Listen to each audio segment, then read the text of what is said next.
I'm going to walk you through how to properly make large or critical decisions.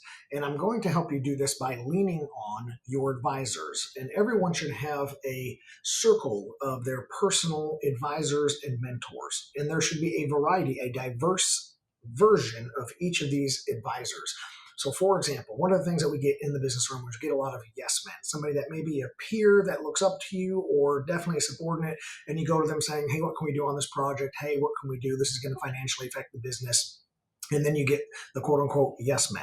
And you don't want that. What you want in your advisors is you want a diverse difference. You do want somebody that is a peer, somebody that is going through what you're going through and has very similar experiences in age and life. So, example, I would be 40 years old. I have a family. I'm of the Christian faith. I live in a certain area of the country. So I would want to find somebody in a similar aspect of my life and say, hey, what would you do in this situation? And gain perspective.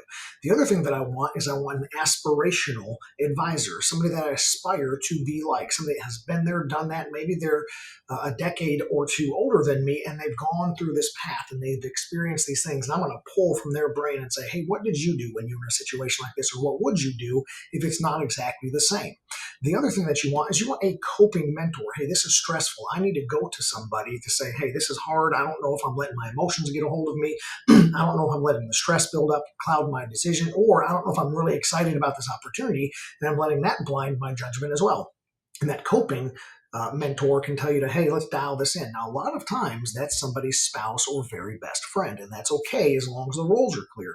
Another one you want is like an academic mentor, somebody that's going to push you to keep educating yourself, somebody that you know has a higher level or pedigree of education that you're in, and you can reference the smart knowledge. Hey, where can I find this answer? Hey, what's the quick diagnosis on this? And you can use that education to get an immediate programming that beyond an internet search, beyond the use of AI, you can get that. And then you want somebody that is maybe a startup, eager beaver. They might even be younger or lower on the totem pole than you, but they're striving to achieve. And you may get their younger, more less experienced advice on what would they do. Is this an opportunity that you need to see? Is this a big decision that you need to avoid? Does it distract you from the vision you see for yourself? And get that younger perspective as well, because they're trying to build themselves and they may be dying for an opportunity like this, or they may see it as a big distraction and they have, again, that different perspective. Now, here's one that most people don't get. They don't understand that they need a healthy rival. And now this is not somebody that is your enemy and they're trying to tear you down, but somebody that looks at you as like, oh, we're always in competition, healthy competition, if you've listened to other videos, and they can say, man, if you do this, that's a bonehead mistake. I would never do that. I'm going to pull so far ahead of you if you do that. And I look at, sports teams do a lot of this. You're on the same team. You're all trying to win that sports game. And in practice, you're trying to get one more rep, one more experience, one more hit, one more basket, one more goal, whatever it is, than your buddy on the team. And you can say, hey, man, you skipped practice yesterday. You're slacking. I'm one step faster than you today. Those are healthy rivals. And you need somebody that's going to look you in the eye and say, hey, knucklehead, this is not a good choice. And here's why.